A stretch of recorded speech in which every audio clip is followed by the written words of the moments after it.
First, though, to the other side of the world, the worsening situation in Syria and the transition to local security forces in Afghanistan. The Secretary-General of Nato, Anders Fogh Rasmussen, has been on his first official visit to Australia this week. He met Prime Minister Julia Gillard yesterday to discuss both Syria and Afghanistan and to forge closer ties between NATO and Australia. I spoke earlier today with the Secretary-General before his departure. Secretary-General, thank you for your time. Can I start with the deteriorating situation in Syria? We've seen more violence overnight. It's estimated 14,000 plus people have died since the uprising began in March of last year. So far, diplomatic pressure doesn't appear to have worked, but you have said foreign military intervention is not the right path. Why not? It is absolutely outrageous what we are witnessing in Syria. But we also have to realize that Syria is a very complex society, politically, religiously, ethnically, and this is the reason why a military intervention might have unpredictable consequences and repercussions in the whole region. So the right way forward is a political solution that accommodates the legitimate aspirations of the Syrian people. Is the fear that this could draw Iran into a region-wide conflict? That's, of course, one of the aspects.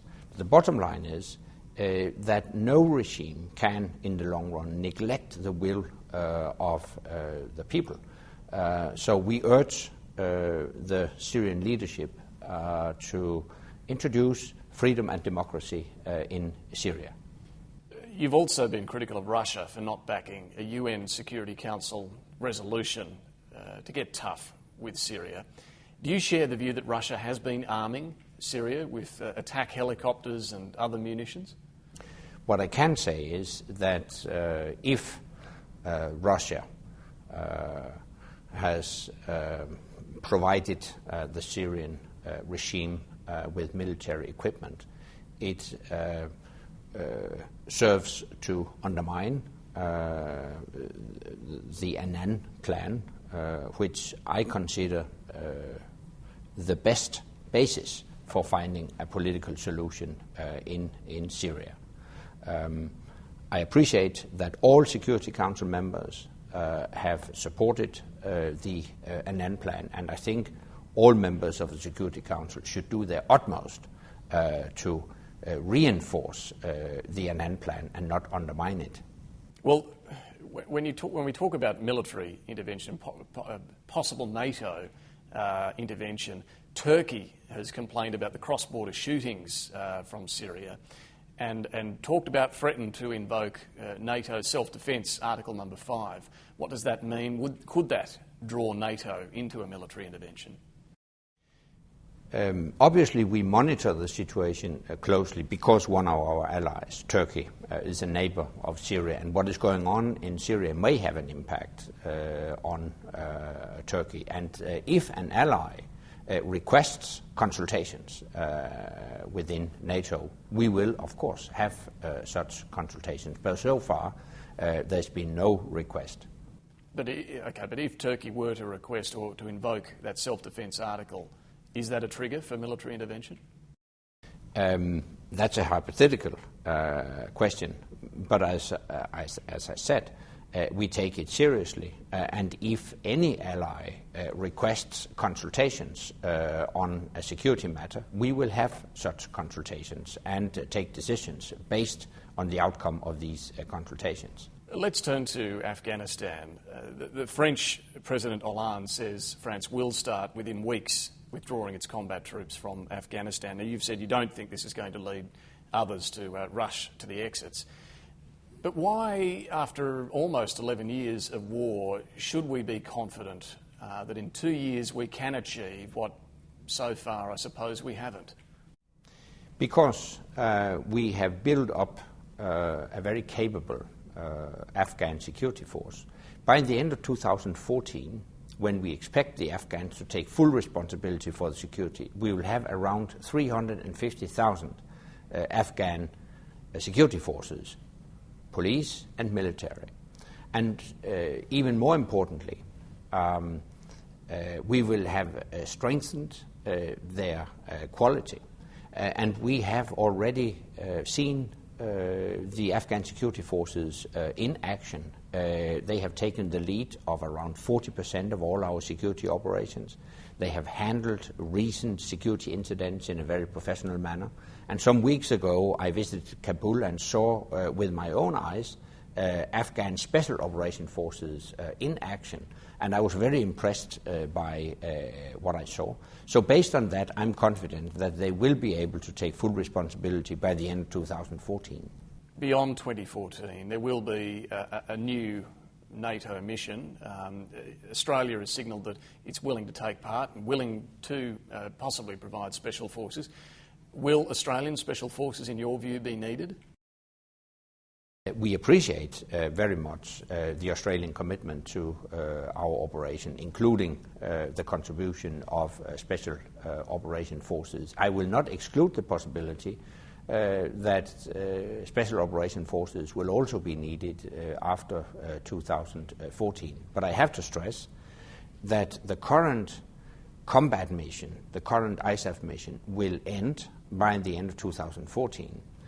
The new mission, which will start in 2015, will not be a combat mission. It will be a support mission with the aim to train and assist the Afghan security forces. That doesn't mean there will be no combat, though, does that it? also includes the Afghan Special Operation Forces. But there will still be some combat involved in that.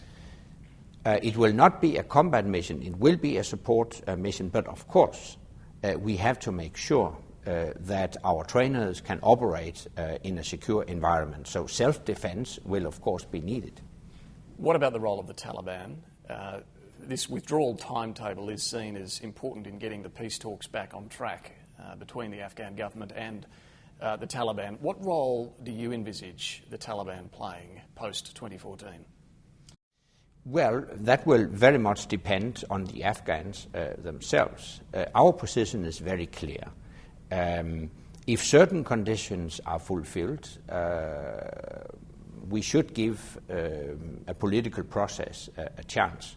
But these conditions are very important. Firstly, that such a reconciliation process must be led by the Afghans themselves. So the Afghan government must be in the driver's seat. Secondly, groups and individuals involved in that reconciliation process must abide by and respect the democratic Afghan constitution, including full respect for human rights, and of course that also includes women's rights.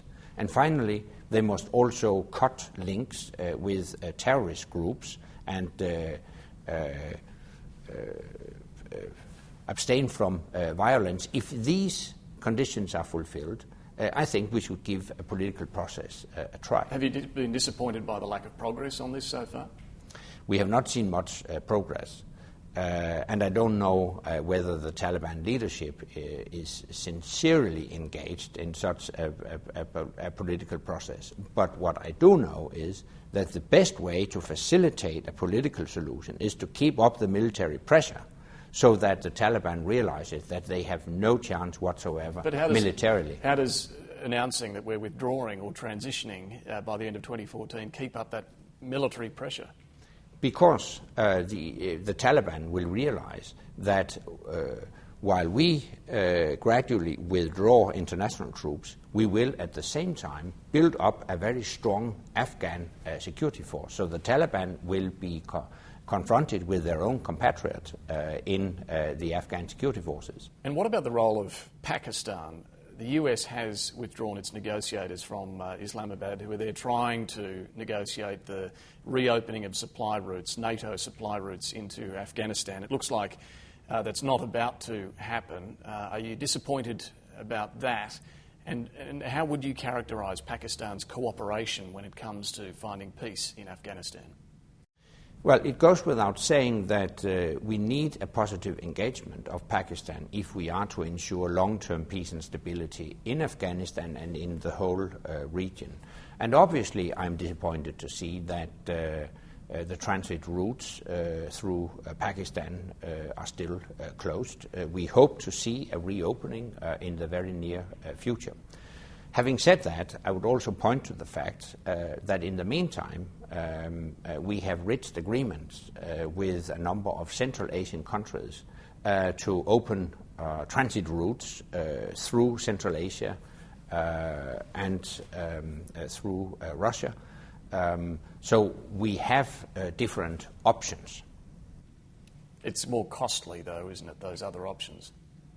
Yeah, but well, they are still effective solutions. But having said that, I hope to see a reopening of the Pakistani transit routes in the very near future.